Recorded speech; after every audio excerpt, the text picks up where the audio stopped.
very warm welcome, everybody, to the Nobel Peace Prize Forum 2025. The Nobel Peace Prize Forum is actually a youthful Nobel creature. It's 10 years old this year, so it is an anniversary. But of course, 10 years is nothing compared to the 124 years that the Nobel Peace Prize has existed. But it is nonetheless a pleasure to welcome you all on this anniversary. As you all know, this year's Peace Prize has been awarded to Maria Corina Machado, although she's been in Oslo for not much more than 12 hours. You've probably all heard quite a lot of what Maria's struggle has been, her lifelong political struggle for freedom and democracy and peace in Venezuela, but of course also much closer to where we are, but not trivial, her struggle to be able to come to Oslo and take part in this year's celebrations. And of course that little story about her travel to Oslo and all the hurdles that she had to overcome, and all the risks that she had to accept, and all the risks that her helpers had to accept, is also a struggle of what it means to live in a country that is not democratic. Venezuela is facing challenges of autocracy, repression, violence, but it's also looking towards a future driven by its resistance, aiming towards a democratic transition and ultimately towards a reconciliation. Today's forum is not going to be primarily about Venezuela. Venezuela is also an exemplar of something that we see increasingly in many parts of the world, namely that autocracy is moving ahead and democracy is on the defensive. That's of course a little bit simplified because there are countries that are getting more democratic, but there are unfortunately, and I'm sure we'll hear more about this in a minute, more countries that are getting more autocratic than there are countries that are getting more democratic. So in today's forum, we want to lift the gaze. We want to look at what we can learn about democracy, what we can learn from experiences not only in Venezuela, but first and foremost from experiences elsewhere.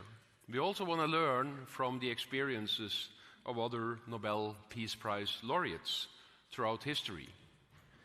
We have with us today a very interesting lineup of speakers and panelists. We have here on the front, just ahead of me, former Nobel Peace Prize laureate Ellen Johnson Sirleaf.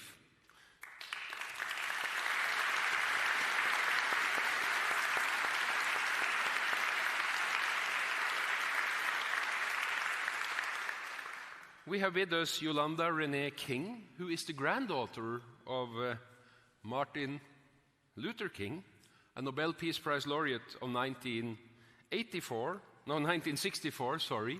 a ceremony that was celebrated in this very hall at the time.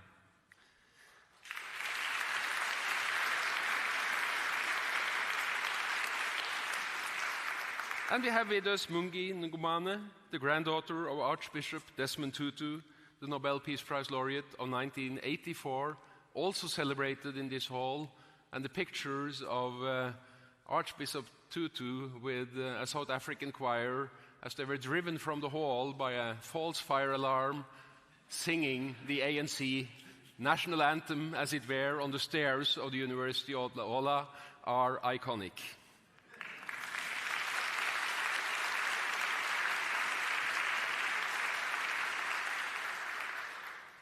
And we have with us President-elect Eduardo González, the rightful holder of the presidency in Venezuela, who we will also hear from later.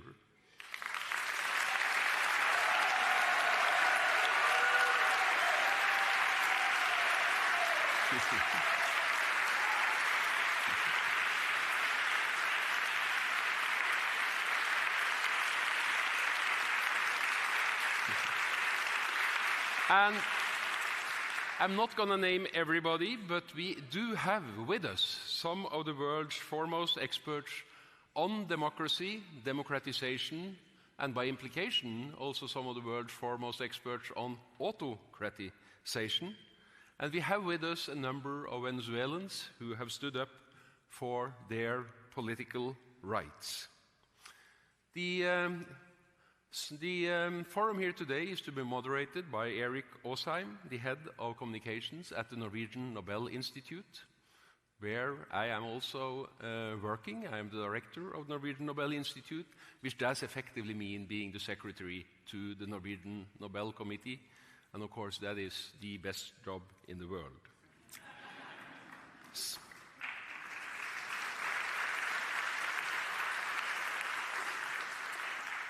So please buckle up as we are getting ready now for the powerful keynote of the 2011 Nobel Peace Prize laureate, Ellen Johnson Sirleaf. She will, in a minute, be sharing her experience from leading a country through the profound challenges of political transition. But first, look at this glimpse from Oslo 14 years ago.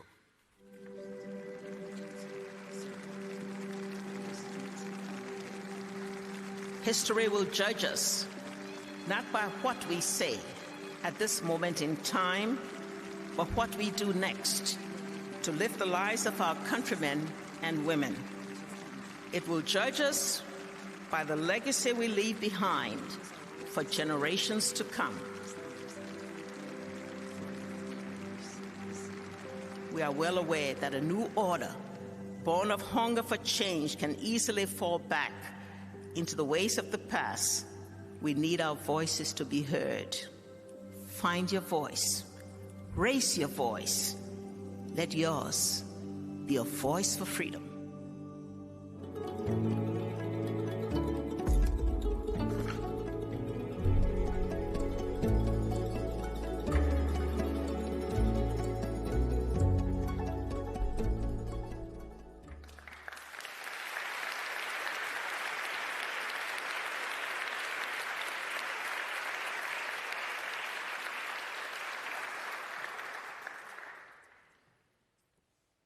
Distinguished guests, dear colleagues, friends of peace, it is a deep honor to stand before you once again in Oslo, a city whose soil has witnessed some of humanity's greatest affirmations of conscience.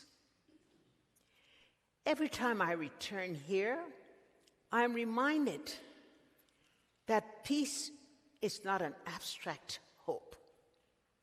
It is a living obligation, a call, a summons.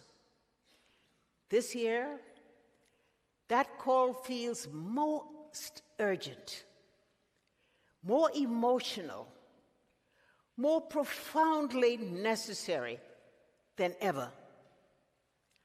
I'm especially moved to join you as we celebrate the extraordinary courage of Maria Corina Machado.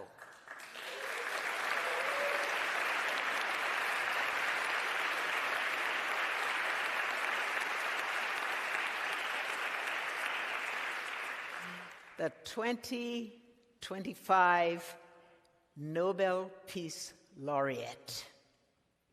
Her struggle, her endurance, her refusal to be silenced.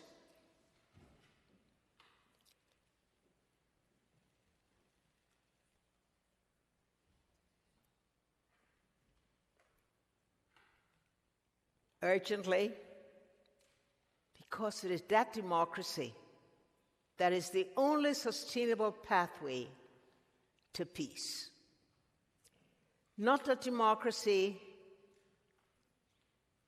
of manipulation, but a democracy of genuine participation, where the ballot is sacred, where the people have the power, and where the leaders are servants, not masters. I speak these words not from theory, but from lived experience. Liberia's history has taught us painfully that whenever bullets replace ballots, the human cost is unbearable. There was a moment in Liberia's conflict, I remember it vividly, when a market woman looked at me with tears in her eyes and said, "My Ellen, we're tired of running. We're tired of bearing our children. We just want our country to come back." That plea stayed with me. It became a driving force of my leadership and of my life.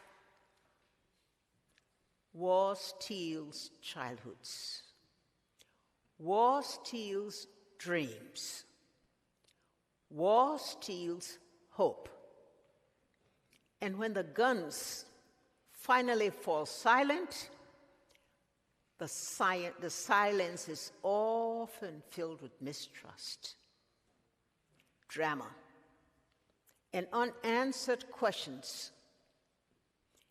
In those fragile early years of rebuilding Liberia, we had to face the truth.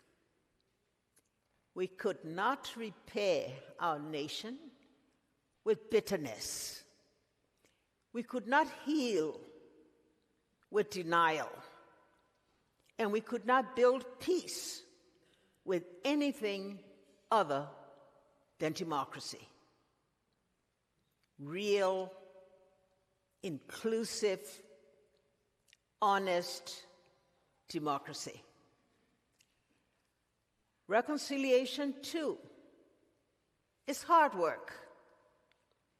It is not forgetful. It is not denial. It is the courage to look one another in the eye and declare, we want not to let the past destroy our future.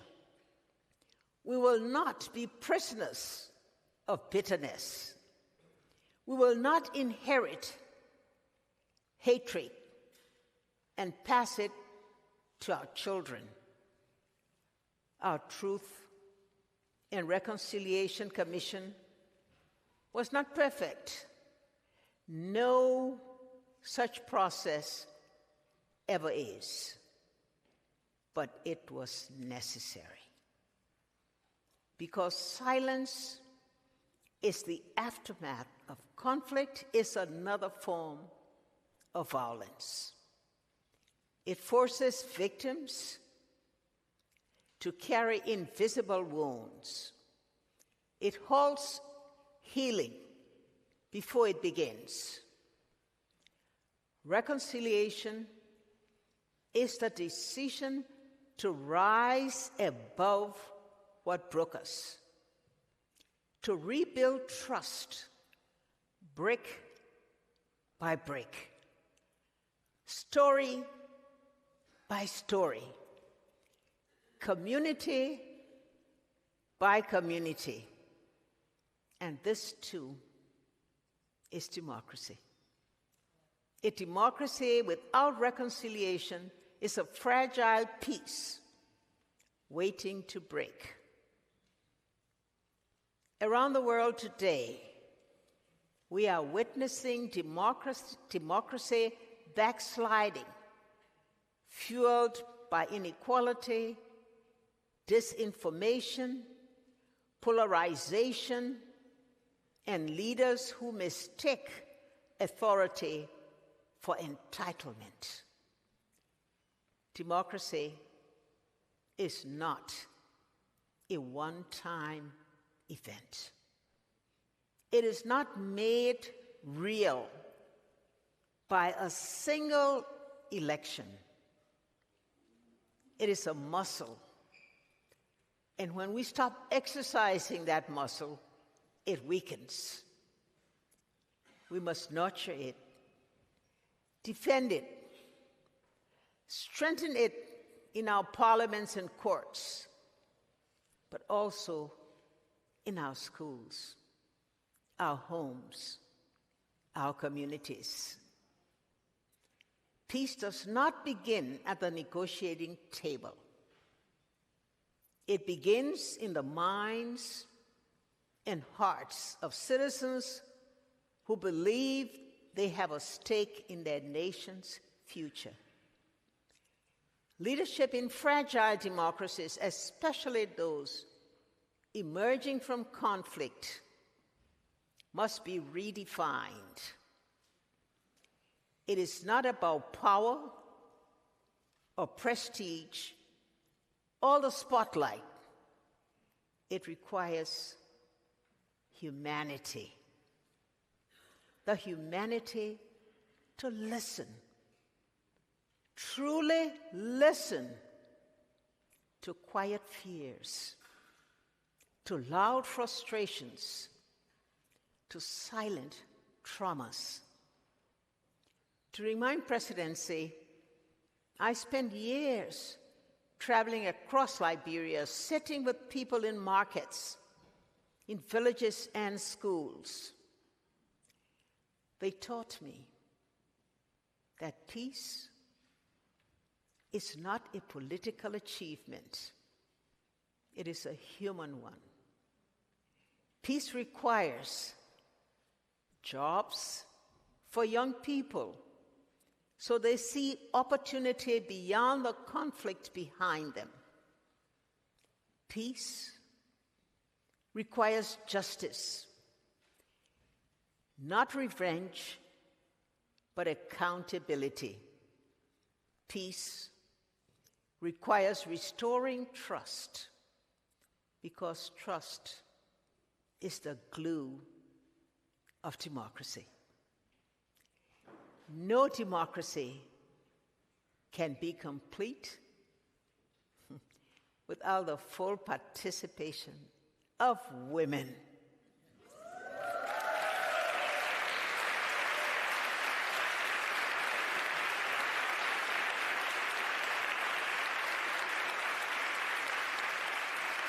Thank you. No peace can endure if women are not included.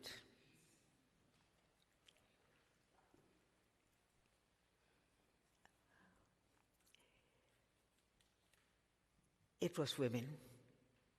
You can see I'm emotionally disturbed. It was women, ordinary and extraordinary, who forced peace into the existence when the world had given up on us. They marched. They prayed. They refused to give up. Women do not seek power for its own sake. They seek power to protect, to build, to sustain, and to heal.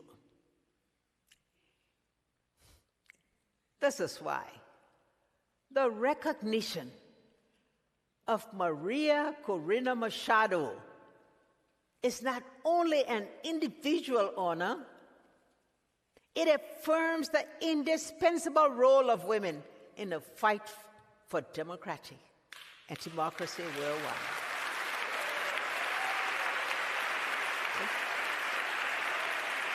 Thank you. Thank you.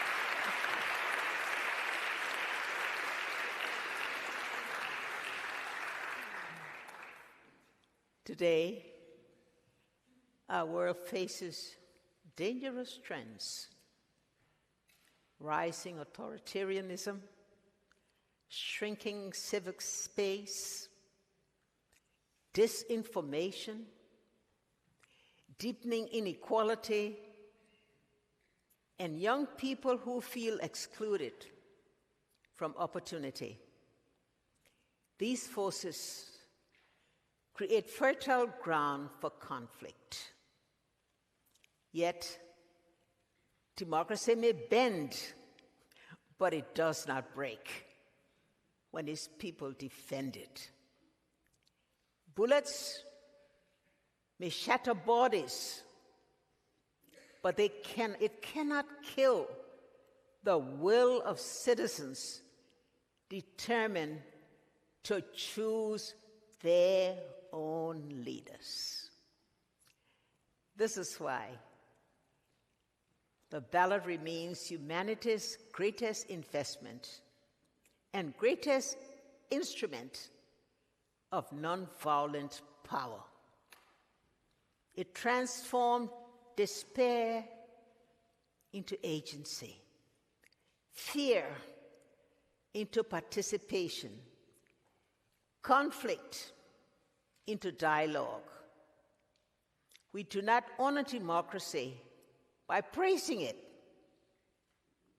We honor democracy by protecting it, by safeguarding independent courts, unfolding freedom of speech, strengthening civil society, investing in education, fighting corruption, and ensuring that young people believe democracy includes them now, not someday.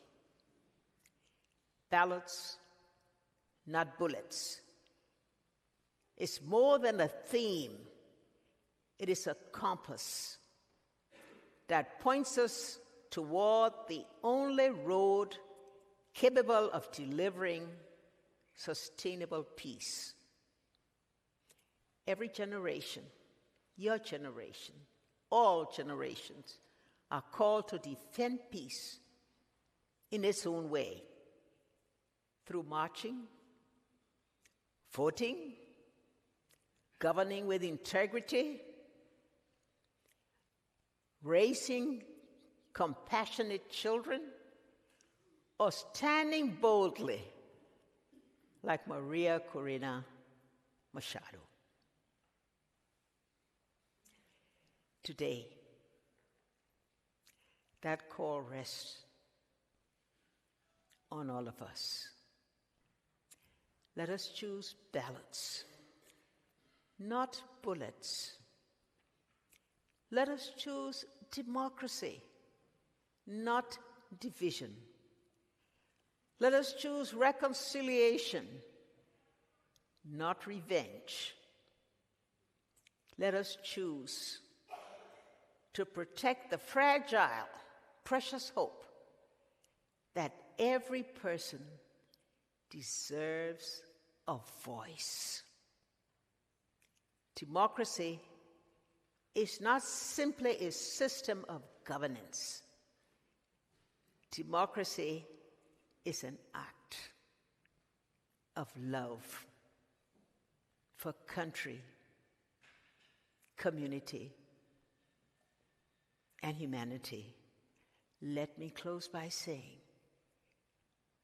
Maria Corina Machado chose love for her country, love for her community, love for humanity. May she always be the beacon and the icon of hope for people everywhere in the world. I thank you.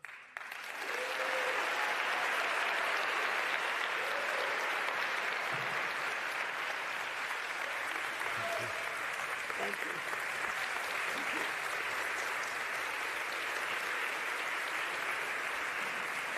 Thank you so much. Okay, thank you.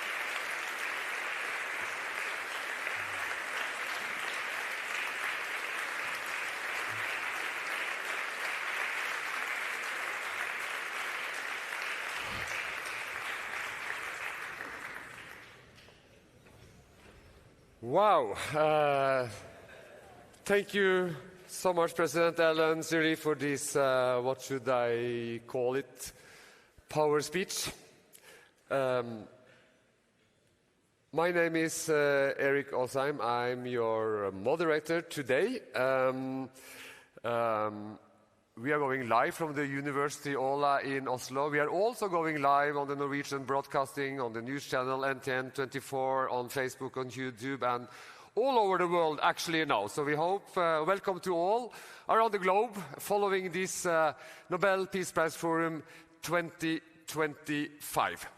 The photos on the stage, as you see, is a part of this year's Nobel Peace Prize exhibition at the Nobel Peace Center in Oslo, which shows how the fight for democracy in Venezuela has become a symbol of a broader global challenge across the world. Democracy is in retreat, and authoritarian power is on the rise. And the photographer, as you can see in the program, is Emim Özmen. He's a prize-awarded documentary photographer and a member of Magnum Photos. You can see more of his picture in the Nobel Peace Prize, the Nobel Peace Center in Oslo. We have to start to give some background about Venezuela. So this is, what to say, a short overview of what happens in Venezuela since the early beginning of Venezuela. Venezuela, a land of contrast and complexity. Let's take a look.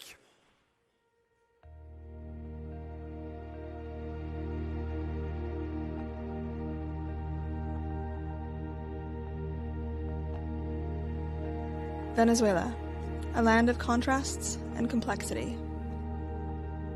From the misty ridges of the Andes to the mangrove forests of the Orinoco Delta, from the shimmering waters of Lake Maracaibo to the endless plains of the Llanos. Long before Europeans arrived, indigenous peoples planted cassava and maize, fished in winding rivers, and built their small communities. They lived in harmony with the seasons and landscapes. Spanish ships first arrived on these shores more than 500 years ago. By 1522, the first permanent Spanish settlement in South America was established. Colonization changed everything. Diseases brought by Europeans wiped out much of the indigenous population. Enslaved Africans were shipped across the Atlantic to toil in mines and on plantations. Gold, cocoa, and animal hides flowed to Europe, while suffering remained behind. In 1810, revolution erupted. A year later, Venezuela declared independence, one of the first Spanish colonies to do so. Simón Bolívar led a decade of war, envisioning a united Latin America. Victory came in 1821, and, for a brief moment in history, Venezuela joined Gran Colombia before breaking away in 1830. The new republic was fragile. Throughout the 19th century, regional strongmen, known as caudillos, fought for power. In the early 20th century, Juan Vicente Gómez seized control. Oil flowed from the ground, turning Venezuela into a major exporter. Petroleum riches promised progress, but dependence on a single resource would shape the nation's future. After World War II, demands for democracy intensified. In 1958, a dictator fell, and the major parties signed the Punto Fijo Pact. Here they agreed to share power and keep the military out of politics. For decades, Venezuela enjoyed democracy. The state relied on oil wealth, but corruption and exclusion soon started to breed discontent. Still, the system seemed stable until the oil boom ended. The 1980s brought falling oil prices, mounting debt, and crisis. Riots shook Caracas. In 1992, a young officer named Hugo Chavez tried to overthrow the system. He failed, but became a powerful symbol of protest. In 1998, Chavez won the presidency, promising a Bolivarian revolution. Oil revenues funded social programs, lifting millions from poverty. However, power was centralized and institutions weakened. Venezuela grew more polarized than ever. Chavez died in 2013, and Nicolas Maduro inherited a fragile state. Oil prices crashed, followed by hyperinflation and shortages of basic necessities. Elections were rigged, and the regime tightened its grip, jailing opponents and silencing dissent. Mass migration followed. From ancient communities to modern crises, Venezuela's story is one of freedom and fragility, wealth and want. It shows how colonial roots, oil wealth, and corruption shifted a country from democracy to authoritarianism.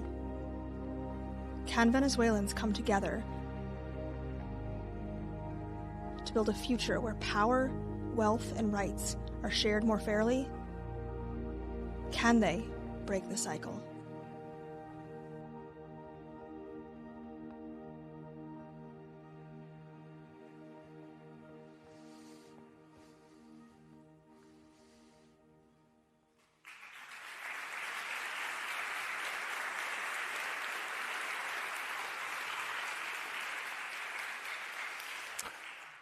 And with this background, we are now ready to meet two prominent Venezuelan opposition figures who spent more than a year on the siege as a political refugee in the Argentinian embassy in Caracas after the regime issued arrest warrants against them for the role in the opposition's electoral campaign. From the inside the embassy, they continued their work for Venezuela's democratic opposition, before eventually managing to leave the country in a dramatic evacuation operation that drew significant international attention. It's a pleasure to welcome up to the stage Magali Meda de Olvaria and Pedro Uruzututu.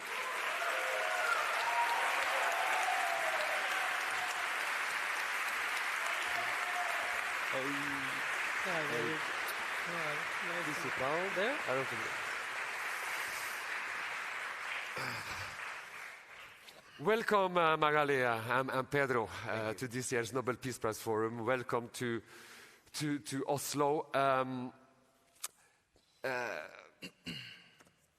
What was the most dramatic for you during this time you were in the embassy? Well, I think it's difficult to summarize, but first of all, thank you for having us. It's a real honor to be here. And the first thing that I would say is that it's an honor to be here, not only because it's a reminder about the reason of our fight, even as this prize is, but also as a reminder of, this idea of leave no one behind. And about the privilege to be here and to be very fortunate while we have thousands of political prisoners in Venezuela, and particularly a lot of our colleagues that is still in prison.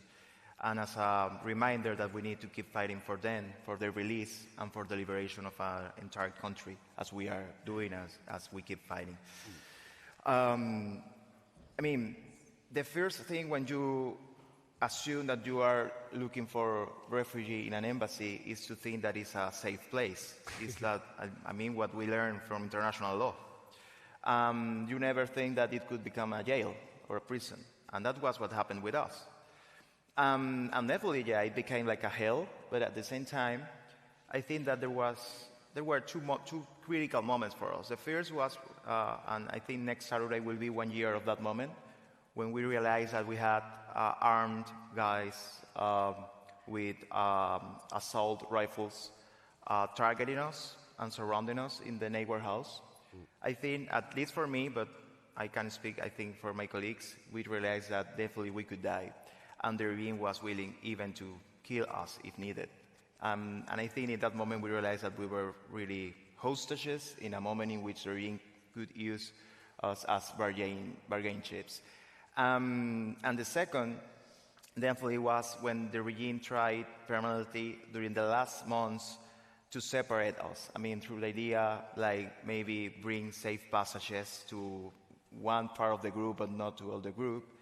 And for me, the most important lesson for that moment particularly was precisely to resist and to decide that we were a group and we had to leave that embassy as a group, not individually.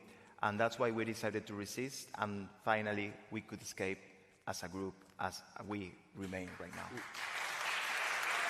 As a team, as a huge team.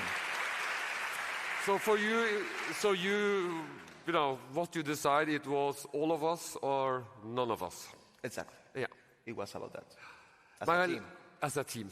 As a team. And Magali, you live the same pressure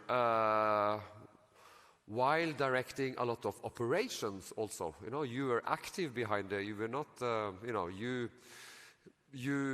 realized that, you know, the asylum had to become a platform, not a shelter. So how did you manage? Thank you, Eric. Hello, everybody. You know, it's difficult to explain because at that moment we just working a lot to make back the democracy for Venezuela. And we spent days, months, years doing very hard job to achieve to the primaries. And we won the primary with 90%. And after that, we won the election. But in the middle of that, started persecution to everybody who worked with us. And when we understood the risk that we are involved, it's going to be late to go back. And we have to go forward and finish the job. And in that moment, we believe and we understood that we put everything in risk. Our families, our partners, our teams, many young people who believe in democracy and want to be part of that. And this is the reason for I'm really glad to hear all the thing about the woman, because we the woman know how to, put everything together to construct about the values. And for me, the values that mothers of Venezuelan family are very deep and profound.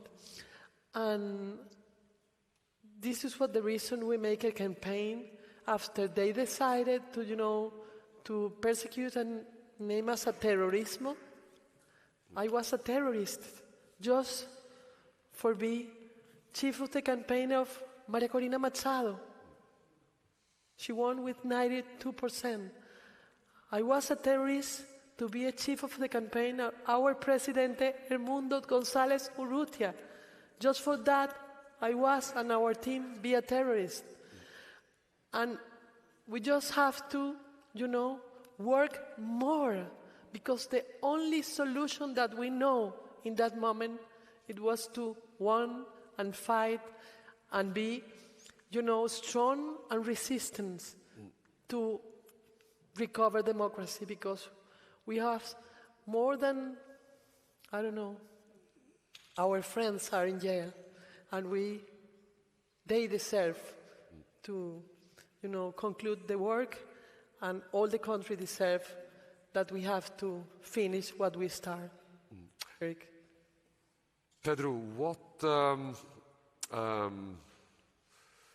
You both come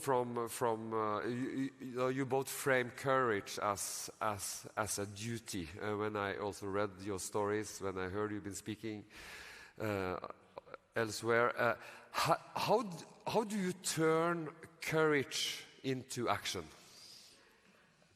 Well, I think what you have in this kind of context, I mean, for us, working every single day with this campaign and these things we were doing, was very normal to accept a reality that definitely was not normal. This idea to normalize a situation that, I mean, we were resisting. And then you understand that you are human and that the fear is normal, and how you can turn fear into action, definitely. And that's why, or that's how you discover courage. Courage is not about not to deny fear, but how you can use fear to do more things and to advance. Because at the end, I think we realized that we were very fortunate, even in the context under siege and all the situation we were living through, that at the end we were in a safe space, not necessarily a safe space, but I mean, at least we were like in a different, or at least more targeted and very, in a very easy location, at least. I mean, everyone knew where we were, in comparison with our partners and our colleagues that were detained, that were persecuted. So the only way for us was to advance in order to continue the campaign and to achieve our goal, that was to get this campaign ready and to win the election as we did. But definitely, yes, I mean, it's about understand that fear is something that is part of us, and you need to go further with that, and definitely assume that even with fear, you need to advance, because at the end, fear doesn't avoid death. Fear avoids life.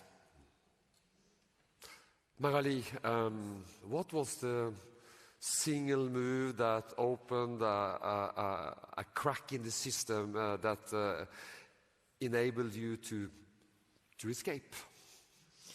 If you permit me, I want to read something that I think is very clear to understood what happened to us in that moment. What I'm about to read to you is part of the message we recorded only hours before escaping the embassy. They had turned it into a prison. We were held for 14 months. It's a message we recorded knowing very well that we might not make it out alive. This happened just 7 months ago. It's not much time. Venezuelan. Remember, we recorded before escaping the embassy.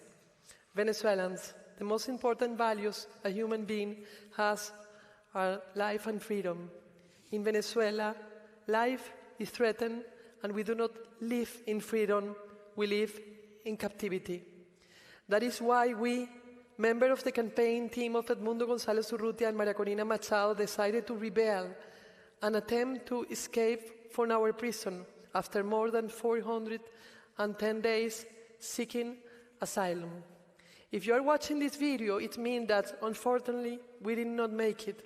Our case demonstrates that the right to asylum does not exist in Venezuela. The regime violates every single diplomatic agreement. Out of more than 1,400 days, we spent almost 6 months without electricity or running water, subject to psychological and physical torture. Entire nights without sleep, permanent intimidation, and armed men pointing their weapon onto the embassy. Imagine that. If you are watching this video, it's because we are now in hands of the regime. It's hard. It's hard.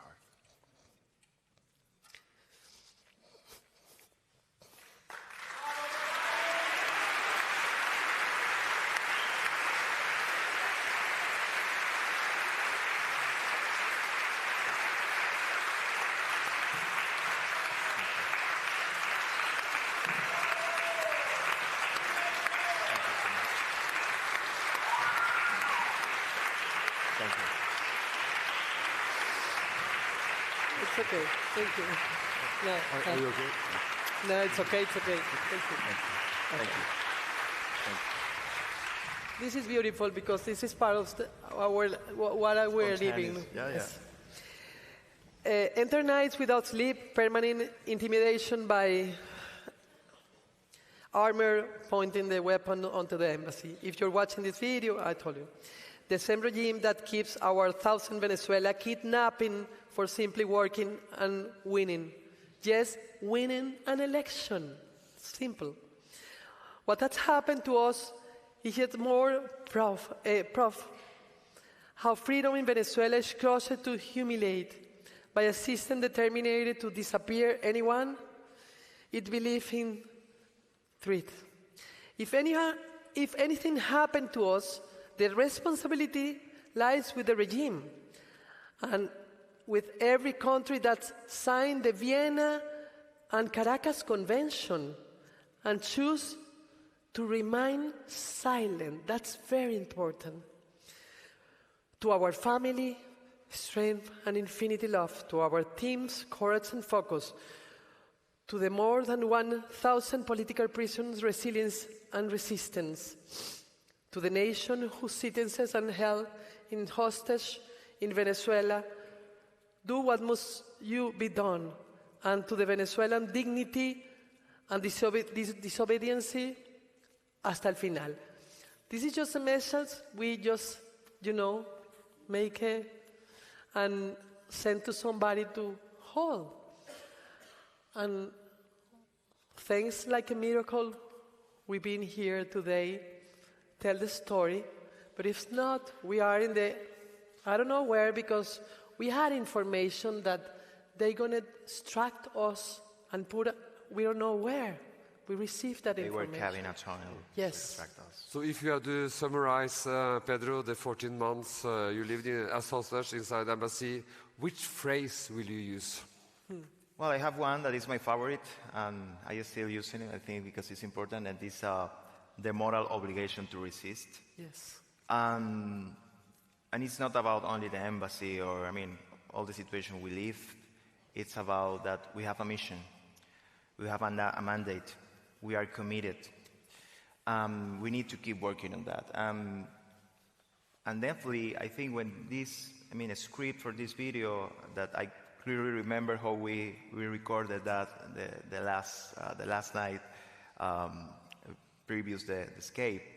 I think each of us was very ready to accept that resistance was precisely not surrender. At least in my case, I wrote a letter that is not public as well. I think there are 2 people in this room that have access to that folder, that in case if something could happen, authorized to read that letter. And I think that as this script of that letter, the idea was the same. It was about we will not surrender, we will resist, and even resist could mean die. But we were doing the right thing to do. Yeah. And believe me that we will do it again if needed. Because this is not about a person. This is not about a small group. This is about the whole society that decided to be free, that is determined to be free, and that will be free. Thank you so much. Thank you. That's it. We finished? Pedro, yes, we are finished. Pedro and Magali, thank you so much for your clarity and the concrete lessons for us to use. Thank you very much. Thank you, Eric. Thank you so much.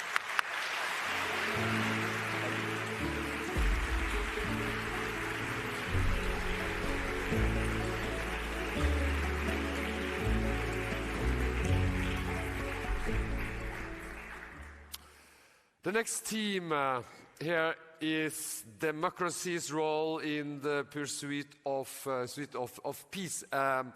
We will soon have a group of experts joining us on the stage. The moderator for this discussion will be Marianne Dahl. She is the research director at the Peace Research Institute in Oslo, PRIO, currently leading the Institute's Conflict Pattern and Environment Department. And she's also deputy editor of the Journal of Peace Research, one of the world's leading journal in peace and conflict studies.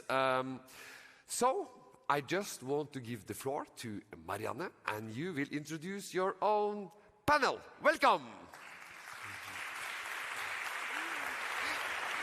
Thank you, Erik. Thank you, Erik. It's a true honor to lead this panel. Erik called me early in the morning one day a few weeks ago and wondering if I wanted to do it. But first he was like, have you ever done anything like that? And I was like, no. And he was like, that's great, you should do it. So I will try my very best to lead you through this panel so that you can listen to these three excellent voices and keep us more or less on track, which I promised Erik. Yes. But before inviting the panel to join me, I will share a few reflections.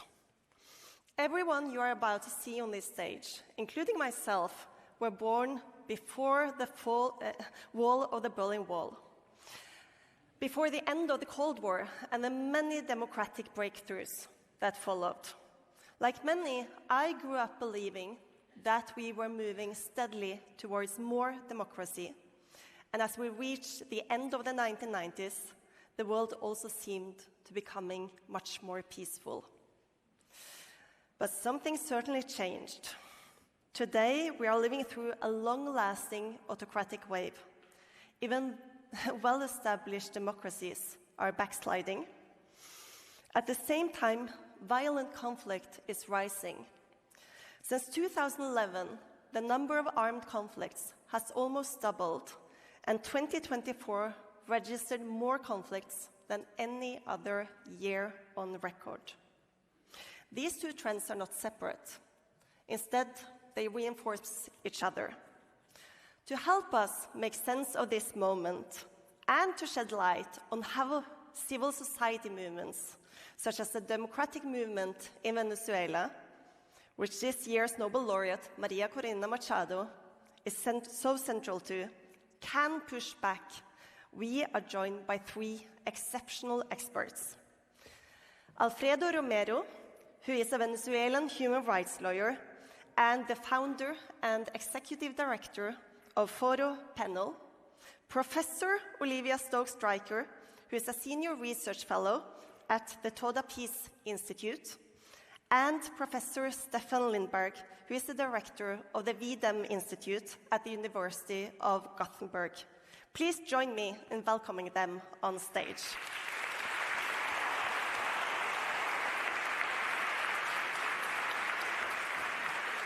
Chair, just where you want.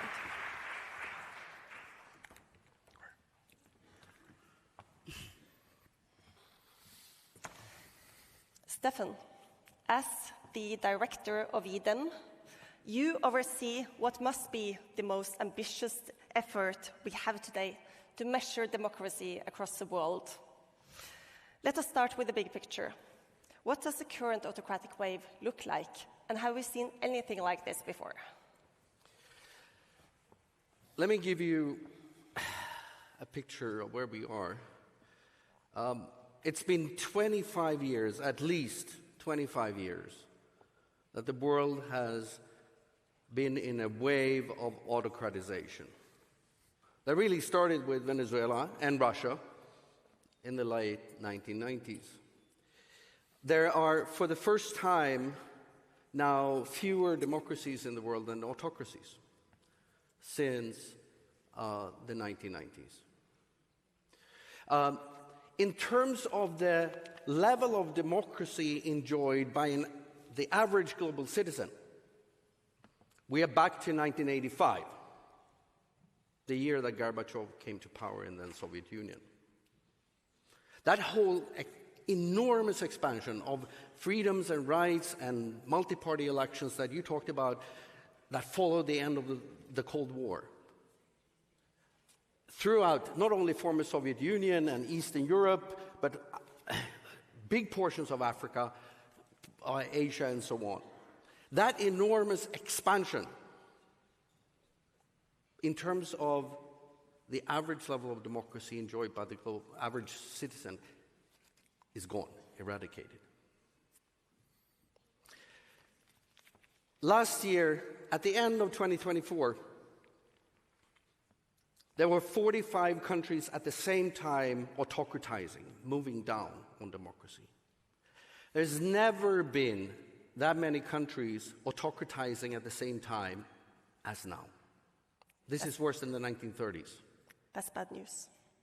There's never, you may say, okay, there are more countries in the world now than there were in the 1930s. There's never been a greater share of the countries in the world autocratizing at the same time as now. It's worse than the 1930s in that regard too. There's never been a greater share of the world population living in countries autocratizing at the same time as now. It's worse than the 1930s. And the 1930s, as you know, as we know, was give or take 15 years. We have now a wave that's 25 years, so it's worse than the 1930s in that regard too. So the short answer to your question, based on the VDEM data, 31 million data on democracy, collected with the help of over 4,200 experts and scholars in 180 countries. The answer to your question is no. It's never been this bad. That's truly bad news. Venezuela, as you said, was one of the first countries to enter this autocratic wave after its democratic openings, as we heard about, in the late 1950s. It was long regarded as one of Latin America's most stable democracies. Yet beginning in the 1990s, first under Chavez, then under Maduro, its democratic institutions were gradually stripped away. So, Alfredo, I'll ask you. You are a Venezuelan human rights lawyer and the founder and director of Foro Panel. This organization works in the same human rights and peace-building tradition as the Nobel Peace Prize laureates such as Memorial and the Center for Civil Liberties. Through a nationwide network, Foro Panel and you provide pro bono legal support to victims of arbitrary detention and torture with a particular focus on political prisoners. From your vantage point, when did it become clear that Venezuela was not just taking isolated autocratic steps, but systematically eroding core democratic freedoms? Okay, first, thank you for inviting me to participate today. Well, actually, from the beginning, the Chavez regime was deliberately monopolizing power. And actually, they rely on repression and on the control of the executive, of the judiciary. And that's actually was the playing field of Chavez regime. I still remember, of course, like it was yesterday, April 11, 2002, where 19 people were killed and many were wounded and shot and wounded. And we started representing victims and documenting what was going on. Foro Penal actually started at that time. And not many people believed in us when we went to the International Criminal Court in 2004. Why? Because also in December of 2002, one girl, just to talk about her, 17-year-old girl named Kayla, actually there is a song about her, was killed and many others were wounded and shot and wounded. And right now, I can tell you, I remember, for example, the first time that I heard about a 14-year-old boy that was detained for political reasons. It's like I'm seeing the image right now. Or the first woman that was detained. Or the first time that I heard about electric shock, a case of torture with electric shocks. I remember the first time in 2015 when I heard about, or when we knew about a political prisoner that died in prison. And actually, it was in 2015, and actually 1 week ago, another political prisoner died, and there have been 17 political prisoners that died in prison. There have been more than 1,000 minors that are being detained. There are more than 18,000 people that are being detained. So it's something systematic, not isolated at all.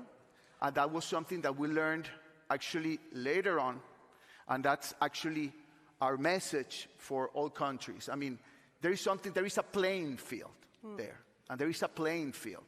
And we have to be careful and alert about this playing field that is actually, and I'm just going to finish with this, they use the judiciary they use the judiciary not for justice, but for political persecution. So they turn the judiciary and they actually dismantle it in order to turn into a machine for political persecution. Thank you, Alberto. There's certainly democratic backsliding going on in Venezuela and in the rest of the world. But what does this mean for peace and war? Olivia, I turn to you. You're a senior research fellow at the Toda Peace Institute, which works to advance a more just and peaceful world through policy-oriented research and practical engagement. You have spent years working in societies emerging from violence, from Bosnia to Rwanda to Sri Lanka, and now you study democratic resilience globally. Drawing on your broad experience, can you help us understand how democracy contributes to peace on the ground? Well, first off, thank you for including me. It's truly an honor and to be part of this important conversation. I think we heard such an eloquent answer to that question from Ellen Johnson-Sirleaf out of her lived experience in Liberia. I think ideally, democracy provides mechanisms to manage competing interests and conflict non-violently, ideally. Elections are critical, but in many of the parts of the world where I've worked, whether in the Balkans emerging from communism or in Africa and South Asia emerging from the legacy of colonialism, elections happen too quickly before a democratic culture could take root. And parties formed around ethnic or religious identities, political leaders manipulated intergroup tensions for their own gain, polarization led to violence. So the peace-building work we did in those parts of the world, very similar to the things we heard earlier of rebuilding trust in communities, dialogue, working on inclusion of all identity groups, of women, making sure that people's voices were included in new governing structures. That's what's needed for building peace, a culture of peace, but also a democratic culture, and what could then sustain democracy into the future. So for me, the two go hand in hand. Thank you. Maybe, Stefan, you could add to this. If we zoom out, what else does research tell us about the relationship between democracy and peace and war?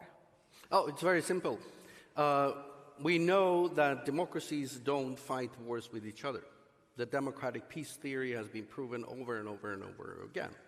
That means...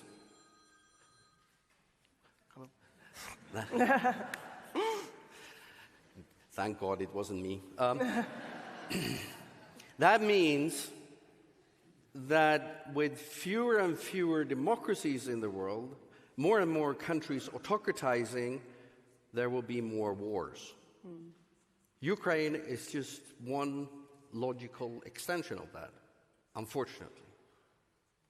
We also know that in terms of civil conflict, domestic conflict, the relationship is also very strong.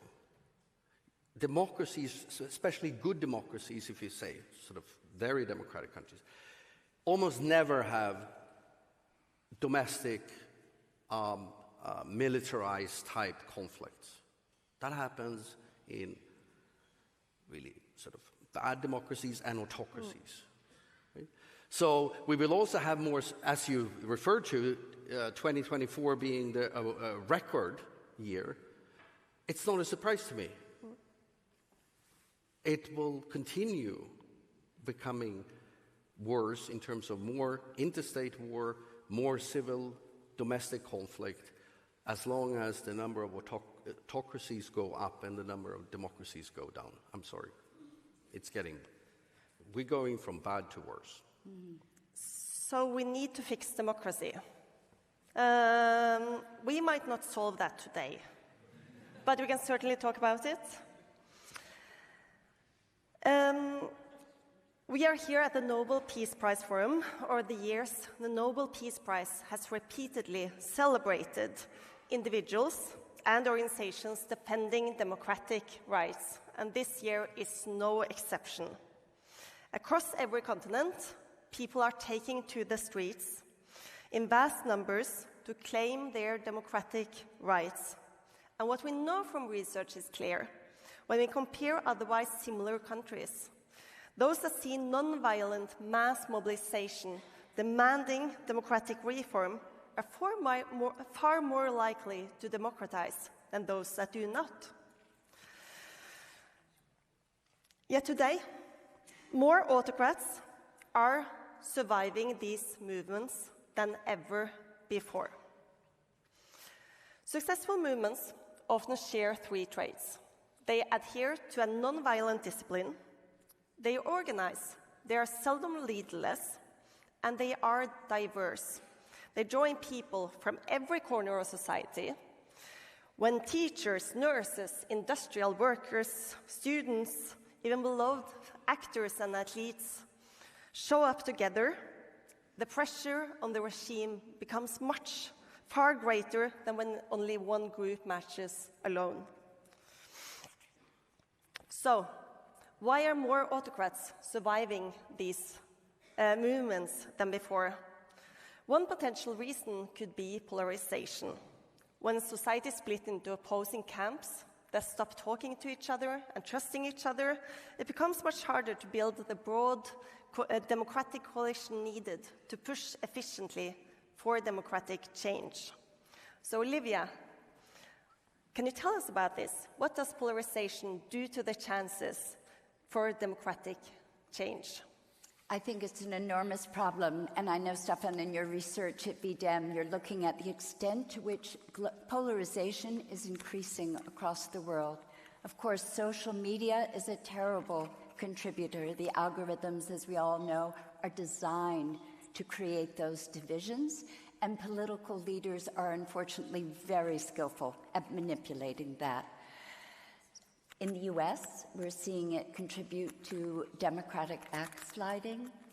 I saw in Nepal, actually, to your point, Mariana, the different political parties and civil society groups came together beautifully to bring down a repressive monarchy. But then, when it came to creating a new constitution, they all started polarizing and were in conflict. I think it's a huge problem, but I think one of the things that can help is really engaging large numbers of the population in conversations about what they envision for their future, for their children and grandchildren's future. In Nepal, we did that with grassroots discussions about the Constitution. In Rwanda, after the genocide, we brought together ex-perpetrators of the genocide with survivors of the genocide for community dialogue, for joint trauma healing together.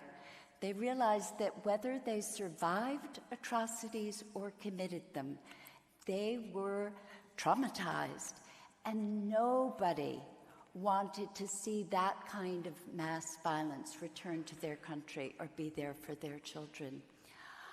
Lastly, I think some of these new deliberative technologies that are being developed, where the algorithms are actually designed to lead towards common ground and consensus, have real potential. So I hope those will spread, because they can also be used at scale.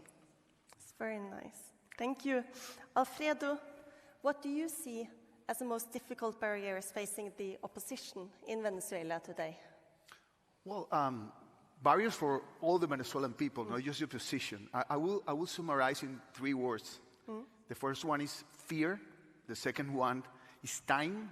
And the third one is resignation. And actually, these are the pillars of repression. Why fear? Fear actually paralyzes society. Time benefits the government because justice never comes. And resignation is actually the consequence of fear plus time. And this is the real barriers. I can tell you that, Venezuelans, even though that, have had a lot of courage. And even though that when Venezuela have tried to use ballots, and they're being confronted by ballots, and when there are peaceful channels, we try to build peaceful channels and actually block it. We still, even though people have lost hope in some way, we still having the courage to go and demonstrate. Actually, there are waves of demonstration. 2014, there were demonstrations. 2017, almost more or less 3 years, there are demonstrations. 2014, 2017, 2019, and 2024. So there is still courage there. I will finish because I know that I have a few time. I think you asked something about hope in some way. Yes. Where do you see hope? Hope is not an abstract word. It's neither, I would say, free. It's neither magical. So hope is kind of, I would say, there is a mutual relationship with action. If you don't do anything, nothing will happen. So you need, in some way, to confront fear, and that's actually the measure on what we have to do. I was going to finish with this, with Andrés Eloy Blanco, a poet, a Venezuelan poet, that he wrote something like this: En el miedo hay tanta pasión. If in fear there is much passion. And you can transform, and actually someone said it before, you can transform fear as an impulse in order to get freedom. And that's actually what Venezuelans have been doing, and I hope we're still doing it.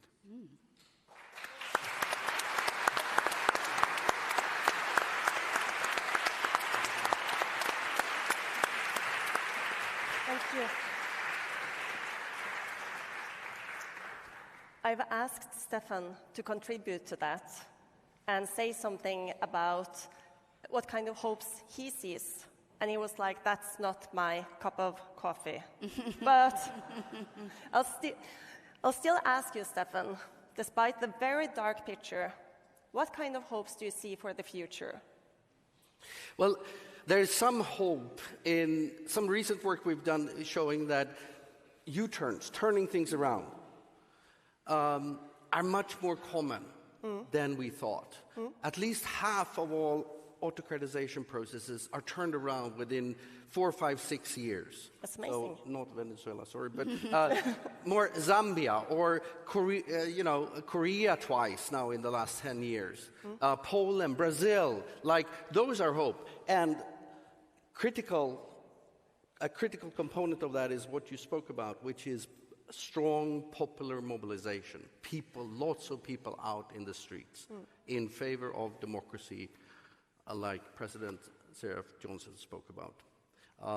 So there is some hope in that, and still a vast majority of people around in the world prefer democracy over other types of rule. So there is some hope there, maybe. Definitely. Thank you. Olivia, from your vantage point, what will it take to spark a new wave of democratic renewal? Yeah, it's a big challenge. Yes. And actually, in our work at the Toda Peace Institute, we've been looking at the ways in which democracy these days is not very successful at meeting 21st century challenges. When we have growing income inequality, massive unemployment, particularly in poorer countries, mass migration, climate change, These are huge challenges. They create very real grievances that want to be autocrats are very good at manipulating. We're trying to focus on democratic resilience, and one of the things we've done is we've created what we're calling the Democracy Lighthouse. It's a web platform in which we've engaged democracy institutes from around the world to help us think about how do we adapt democracy, perhaps even reimagine democracy to meet modern-day challenges. And so we're exchanging ideas, analyses, conversations, and so forth, because autocrats from around the world are supporting each other, and I think democracy efforts from around the world need to do the same.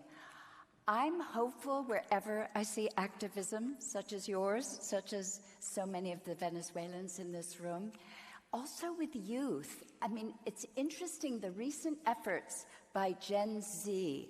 They brought down a corrupt government in Nepal, made really strong demands for democratic reform in Indonesia and in the US. A Muslim, Indian-born, democratic socialist mayor won in the city of New York against all odds. And this was the youth. This was Gen Z. So I do see possibility there. I think three things are really needed. One is we need new creative ideas that can engage people's enthusiasm. There's too much resignation and apathy. Secondly, I think we need to foster compassion for those in need worldwide to kind of counteract the cynicism that spreads on social media so easily. And lastly, I would say we need the exemplars that we have in this very room to really inspire us to have the courage to resist and find entrances and openings wherever we can. Thank you all so much.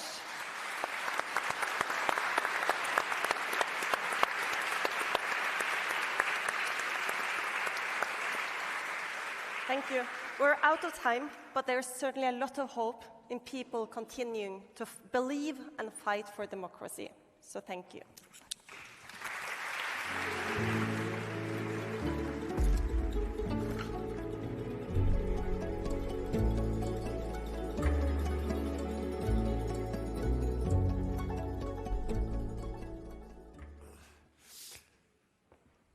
Thank you so much.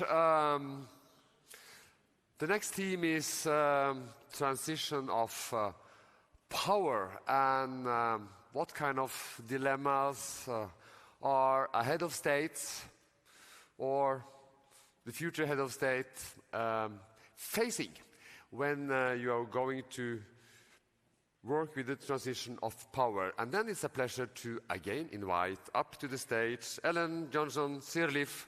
Welcome, Ellen.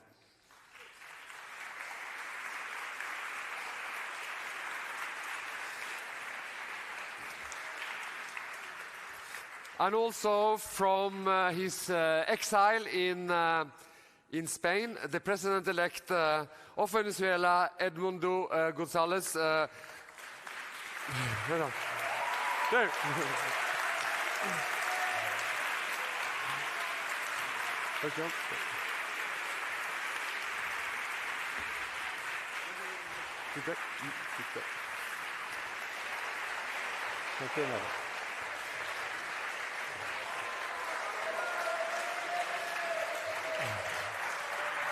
So, Mr. President, Edmundo González, you lead the efforts toward a peaceful and constitutional democratic transition in Venezuela, grounded in the principles of freedom, justice, and national reconciliation. And you are from exile you are living in Spain. It's far away from Venezuela. How do you look at this transition of power? How should it be done? Thank you. First of all, thank you for the invitation to participate in this forum. At the beginning of the campaign, we had a reflection that we did every time in every concentration camp. We want a transition orderly and in peace. And that's the message that we want to stress to all the Venezuelan people that were supporting us.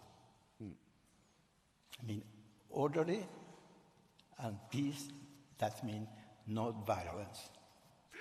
So this you can assure us, that's how it will be. Yeah. Yes. This is what we practice and we want to do it. It's the way that we want to be inclusive with participation of all of the parties and remembering what we did years ago when we have democracy recovered in 1958. As the chair of the Norwegian Nobel Committee, Jørgen Frydnes said in his speech during the ceremony yesterday, he said that anyone waiting for a pure and perfect struggle for freedom will never find one. And the fight for freedom is always imperfect. It's carried out by real people in real lives with motives that rarely fit into simple categories. And standing up to a brutal dictatorship is full of difficult dilemmas and impossible choices. Ellen Johnson Sirleaf, what are these difficult dilemmas and impossible choices? What is your experience? Let me first say thank you to the Nobel Prize Committee for inviting me to be here, and also to the Prime Minister, the government, and the people, for inviting me, and for the courtesy that we've received, from the Norwegian government. I recalled after a coup d'etat in Liberia,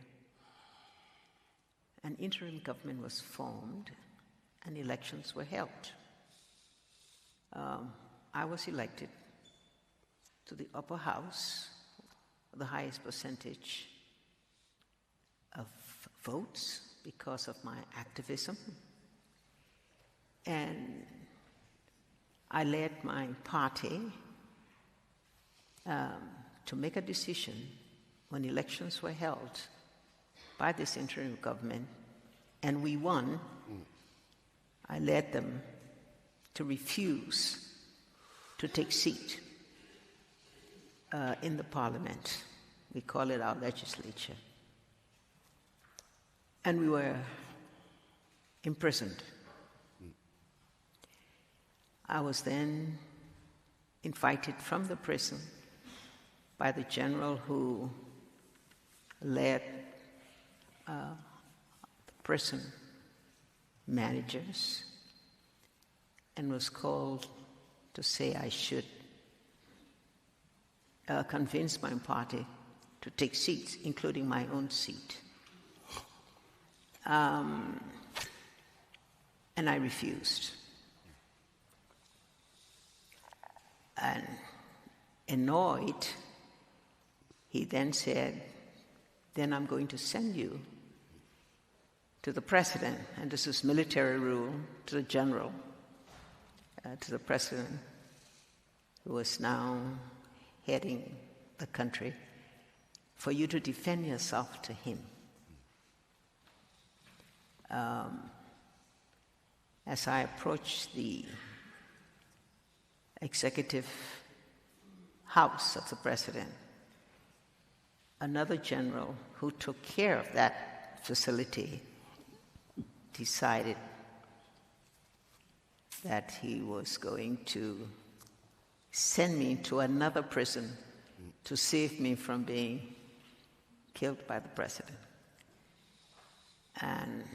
And I did go in the prison, and I ended up in a prison with young people who were also protesting why we had a military government that had been elected, and were also celebrating that we didn't take our seat because the elections had been made, the elections were false. Well, I ended up with a young lady who was herself one of those that had been an activist and had been condemning the military rule and the coup d'etat. And we both shared the same room. Today, that young lady, having completed her education in the United States, is back in Liberia. But as a head of states, but as a head of states, when you work with the transition of power, what was the biggest, the biggest challenge? The biggest challenge was to refuse to take a seat that one had rightfully elected by the people of the country,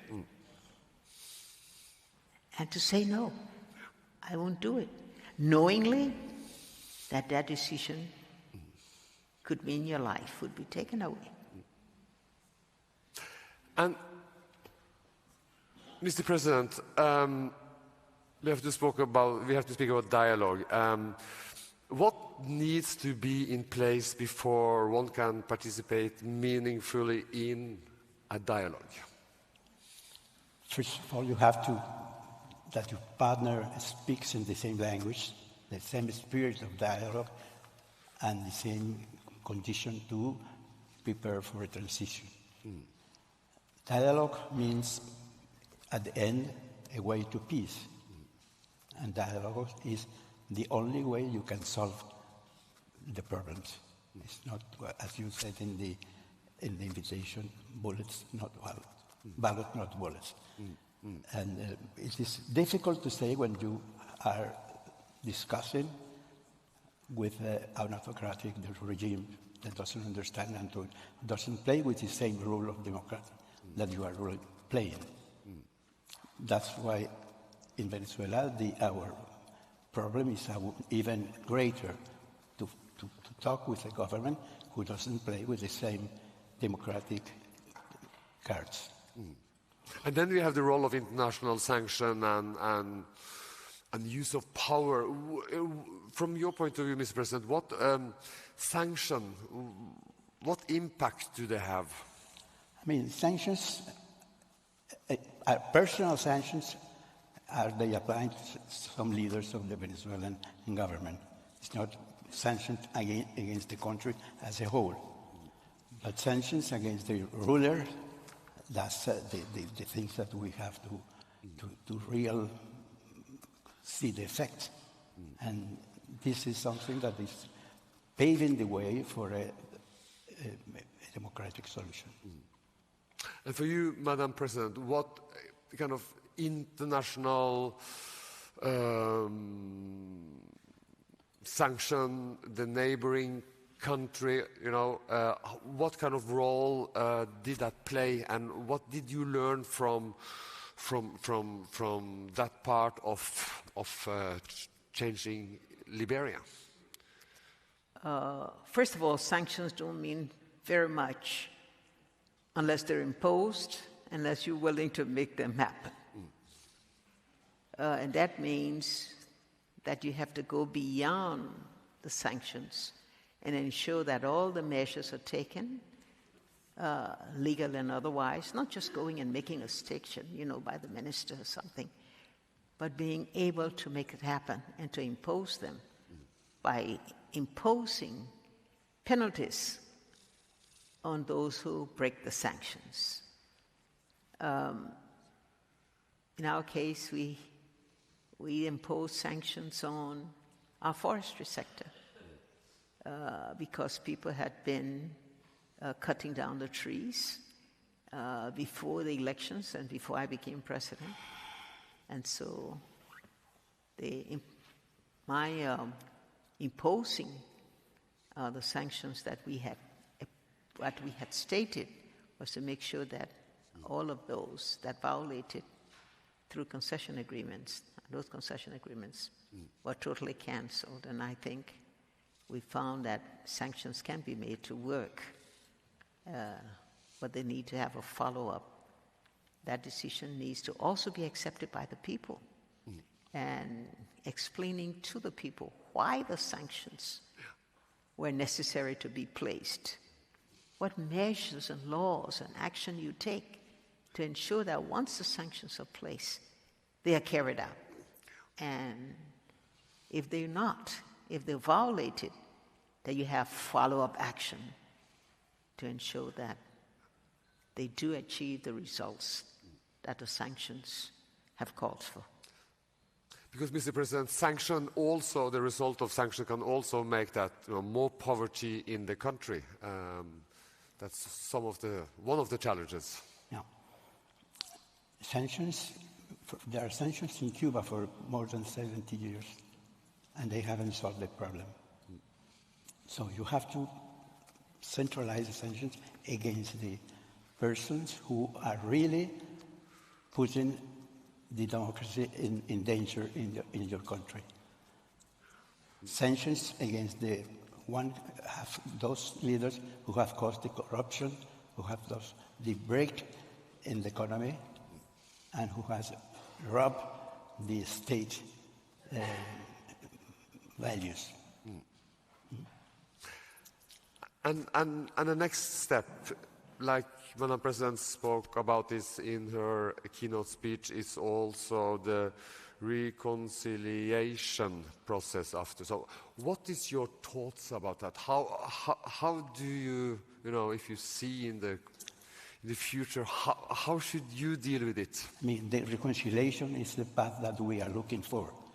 But when you have the counterpart, is a leader who does not respect the international law, who doesn't respect the rules of democracy, it's quite difficult to play the charter.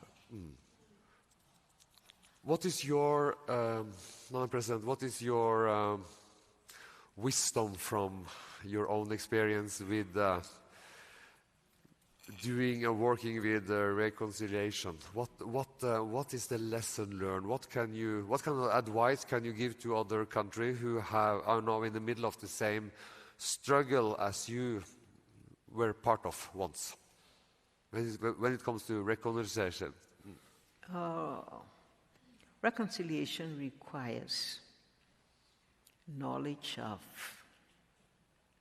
the processes, the failures that led to war or led to conflict, so that one can address those. Reconciliation also requires a reach out to all of those that have been affected by those failures that led to conflict in the society, and to be able to explain through consultation with people just exactly what one is addressing through the measures of reconciliation, which may sometimes be the imposition of penalties on others, or it may be a means of ensuring that groups get together and find a common ground to resolve conflicts that require reconciliation. It also requires a commitment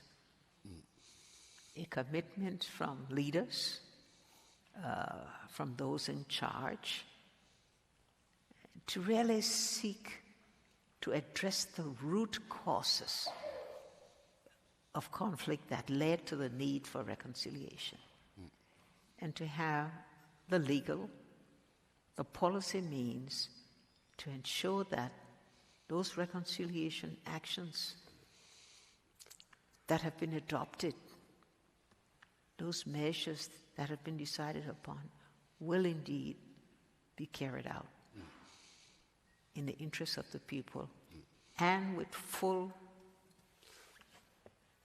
involvement of the people affected by the conflict, and now beginning to get relieved through the reconciliation processes.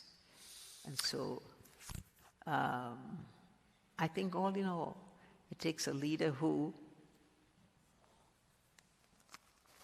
are committed to ensuring that reconciliation works, that is not just talk, but it's action by setting the example yourself as a leader to take the necessary action. Setting the example, Mr. President, what can you learn from Liberia about when it comes to this subject? In 1958, we finished a dictatorship. And for 40 years, we had a democratic government that spans for 5 presidential terms, one change from another. And that's a good example that when you have a dialogue with players that speak the same language and respect the rules of democracy, you can have a peaceful transition, as I was saying in the beginning. That's the things that we have to have now. But our counterpart, our adversary, doesn't play with the same rules. Our counterparts silence the opposition, block the media, suppress the civil liberties, and does not respect the rules of democracy. That's why you cannot have a transition peacefully as we request. You want me to add to that? Yeah. You were looking at me. I thought you had something to add. No? The only thing I can add is that for effective reconciliation, again, I'm going to come back to my point, women have to be in charge. Yes.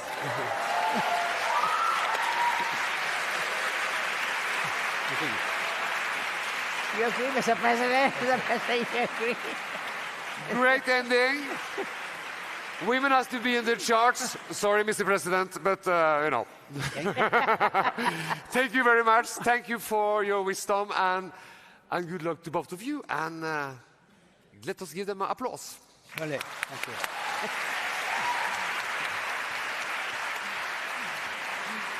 Mr. President? Yeah. Sorry. Thank you. Let me just thank you. You're a great guy. I accept this award today with an abiding faith in America and an audacious faith in the future of mankind. A new hope has been kindled in the breast of the millions who are voiceless, oppressed, dispossessed, tortured by the powerful tyrants who have their noses rubbed in the dust. How wonderful, how appropriate that this award is made today, December the 10th, Human Rights Day. Negroes of the United States, following the people of India, have demonstrated that nonviolence is not sterile passivity, but a powerful moral force which makes for social transformation.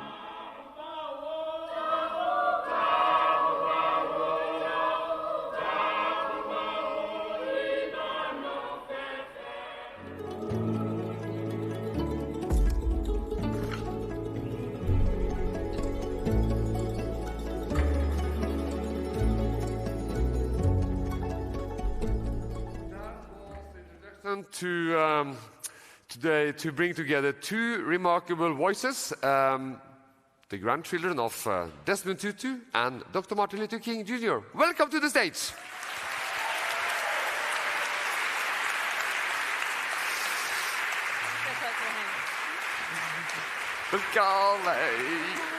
Welcome. Sit down. Welcome to the Oslo Aula. You recognize your grandfather singing on this stage. Yeah. You just made me cry, and I hate crying. Welcome to you, Mungi Ngomane. You are author, advocate, and strategist whose lives and work are rooted in the African philosophy of Ubuntu. And Yolanda Renee King. welcome to you, only 17, is a rising young activist and author. And you are the sole grandchild of the Nobel Peace Prize laureate Dr. Martin Luther King Jr. and Coretta Scott King. And both of you carry your grandfather's legacy by speaking out on issues which was also important for your grandfathers. I'd like to start with you, Mungi. You grew up close to a global symbol of moral courage. And what part of your grandfather's legacy feels more or most urgent today? I mean, I would say his commitment to acknowledging the dignity of every human being and that, we are all of infinite worth. But then also a part that I think is amazing is he was always, speaking truth to power. And there was a quote that he would say, like, I can't shut up or I won't shut up, something like that. And I feel that way, my poor husband. But I'm like, I don't want to shut up. And so to me, that is so important to speak and not be a voice for the voiceless. I hate when people say that, but to offer a platform to people who don't have one. I think that's important. And Yolanda, your grandfather spoke about the fierce urgency of now. What does that phrase mean to your generation in 2025? Well, I think always we hear now. And I think that there's almost like coming from a procrastinator, we've procrastinated as a society on creating change. It's historic to be here, but I see us talking about the same messaging that my grandfather talked about 60 years ago. And so I feel as though we need to move forward. And when we say now, we really mean now. And we are not only here only to speak about your grandfathers, because both of you has built up your own platform. So it's you also do your important work your way. We have to Mungi. We have to talk about Ubuntu. You wrote a book about that.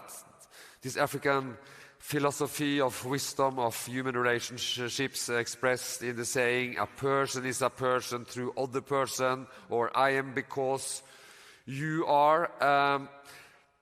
In which way can Ubuntu be a part of the dialogue, and in what way can also this philosophy, which you are really working a lot with, also inspired by your grandfather, how can that strengthen the democracy? Ubuntu sort of grounds democracy in empathy and respect and the conviction that no one is, not of infinite worth, that everyone is important, no one is expendable. That's the word I was looking for. And that it's about community, not competition. We're feeling very individualistic, at least in the US, where I spend a lot of time. And speaking of democracy only in name, I feel like I'm living in the US and it is democracy only in name. We call Israel the only democracy in the Middle East. I call that democracy only in name, because we are not focused on all of the people. The chair said yesterday, if you only support the people who believe the same views as you, then you don't understand freedom and democracy. And I cannot say that I am a person who lives in a democracy if I am going to deny the rights and the humanity of someone else. And Ubuntu is saying, your humanity is bound up in mine, and it is just as important as mine. And Yolanda, your grandfather believed that dialogue and nonviolence were not signs of weakness, but of strength. And from your point of view, what makes dialogue meaningful rather than symbolic? How important is it to work with the dialogue? Well, I think it's so important to engage in issues non-violently, which was the core of my grandfather's and my family's teachings. And while I do often see that his legacy is glorified, it seems that we've forgotten the core of his teachings, which is of nonviolence, which is about love. And when I talk about love, it's not the sentimental kind of love or the way you might love a partner or your friends and family, but it's this love, or it's this acknowledgement of us all being kind of similar to Ubuntu, interconnectedness. And so because of that, when one person suffers, it affects all of us, and it's the suffering of all. And that entails not necessarily everyone has to agree or be on the same page, but rather than, I think often, especially now, as tensions grow, we often tend to move towards one side and not hear the other perspective. And one core principle of nonviolence and of this love is being able to hear all points of views and being able to come together. And peace isn't necessarily everybody being in the same or living under the same agenda and having the same point of view. Peace is being able to see that everyone has different points of views and live in harmony. And see this, just look at this picture of this young man there. You also see a lot of hope in that face. That's, Mungi, how for the young generation now, what should we do to help people to find hope again, to keep up the hope, to keep the hope? I mean, I think my generation has hope. I think my generation is doing pretty well. Yolanda and I were with some youth earlier today, and she was speaking about how youth movements are often how things get pushed forward. And it's true, like when I see a youth movement, I think, I don't want to be on the wrong side of history. You go where the youth go. And so I think of the 1976 Soweto uprising. I think of, climate activists like Vanessa Nakate, Greta Thunberg, the students who were protesting on U.S. campuses. What does it say about us as adults that we have articles going out about the youth, that they're lazy, they don't do this, we're quiet quitting, who knows what else they make up. But they're the ones out on the streets protesting. They're the ones that are trying. So I think we have hope. I think what needs to change is that we need to be shown that our power means something. But I don't think the problem is that we don't have hope. But at the same time, we know that a lot of, today you met a lot of young, engaged people in Oslo earlier today, Yolanda. And what do you think, what gives young people power today that previous generation didn't have? Except from TikTok and social media. Well, I think first of all, I just want to put out there that my grandmother once said that freedom is not given, that every generation has to earn their freedom. And I think that's true. I mean, adding on to what Munji said about how if you look at the majority of, or all social movements, they're youth-driven and they're fueled by the youth. I think that they offer, I guess, this important insight. And I think over and over we see every generation, when that generation is young, them having to fight for their freedom or there being some sort of movement within that generation. And so I think that the initial goal should be that hopefully we'll come to a time where every generation won't have to fight for their freedom and that, or fight as much for their freedom, and that it will be given and that certain groundworks will be laid. And I think that the thing that makes aside from social media, so I guess significant in youth involvement, I would say, is, I guess, through I would argue that through social media and through having access to phones and devices and being able to be, I feel like, more informed than ever about world events going on, kind of what Munji said about how there are certain, I guess, preconceived notions that we're lazy and we don't just understand, or we haven't acquired, I guess, the wisdom, but also because of our devices, we have been able to, I feel, stay or be more engaged than ever in what's going on in the world. And so I think that's what's driven a lot of youth to be very much so vocal about their opinions and about the change that they want to see. You want to add something on that? No, I don't need to add to that. Agree. She's good. Well, I have you, so helping me.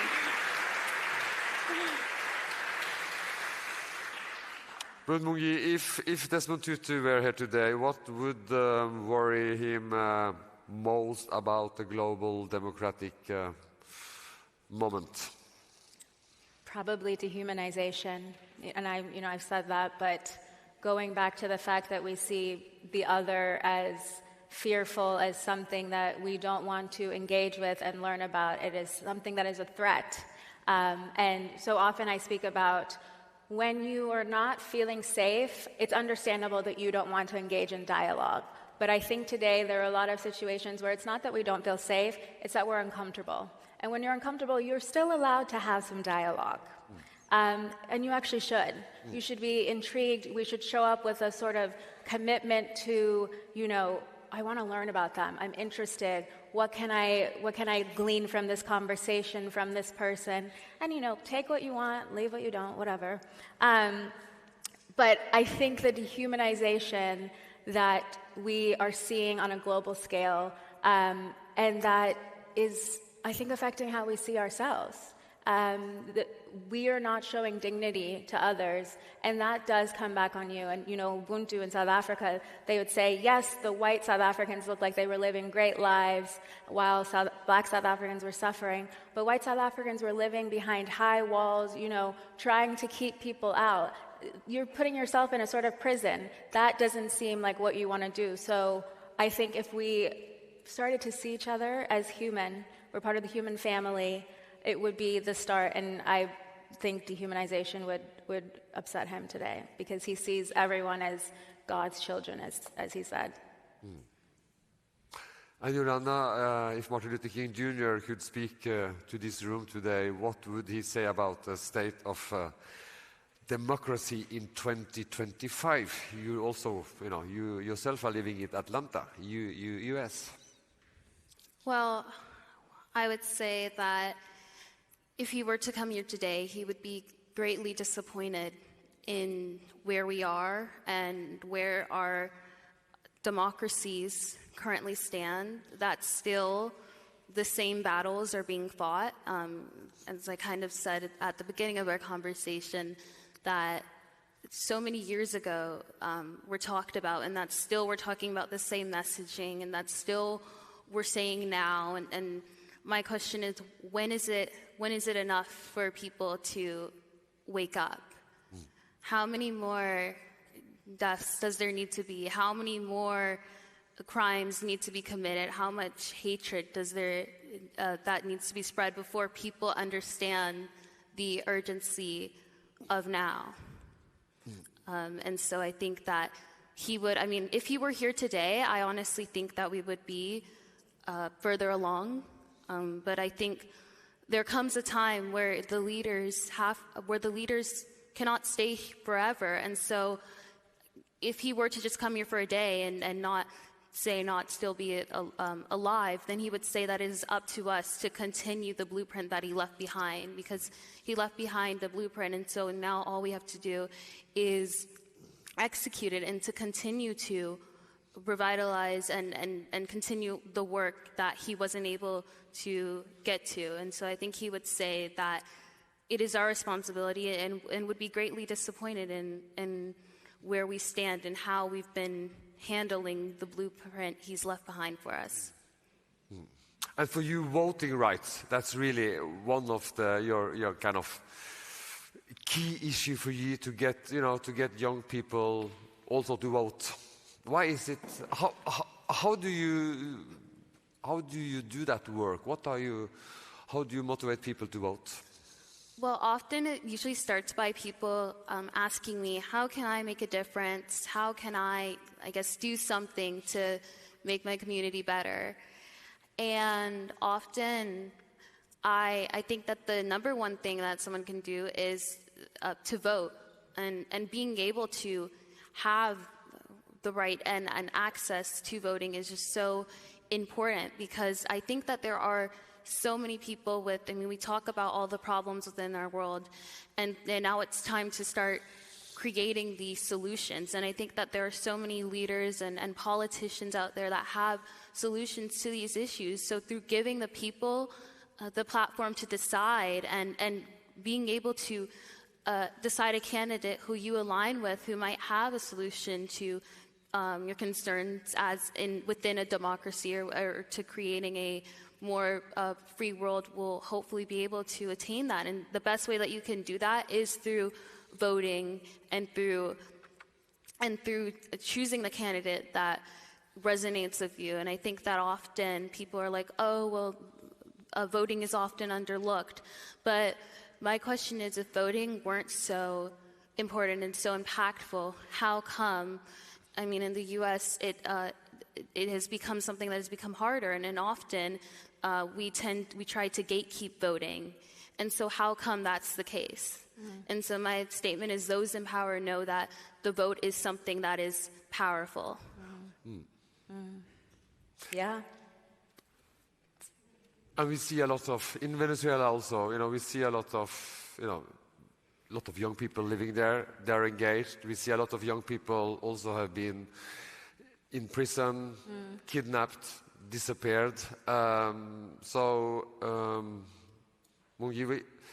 if you could send a message to young people around the world who feel overwhelmed by, conflict, inequality, or fear for the future, what would you tell them? Can I say two messages if I say it really quickly? Please. Okay. Two messages. First message is, and I said this to a few people I think earlier, is my mom has told me in moments that, in the state of emergency in the late 80s in South Africa, it was the darkest time, but it was also just before apartheid was ending. And she has said to me and my brother often, the last kicks of a dying horse are the strongest.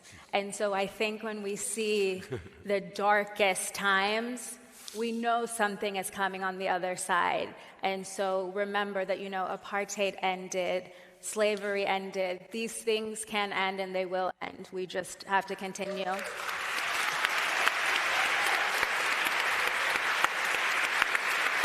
Wait, but I have one more. And then can I say something quick? And then I just want to say, I think it's our time. Like, it is our time. So go out, do it. Reach out to people. There are people who think like us and want peace. And so please find them. You can email me. It's our time. And I have a very quick message just for everybody. And that is that even though my grandfather was assassinated and killed in 1968, his dream is not gone. And so I have a message for the people of Venezuela, for all the youth. El sueño nunca va a morir. Perfecto.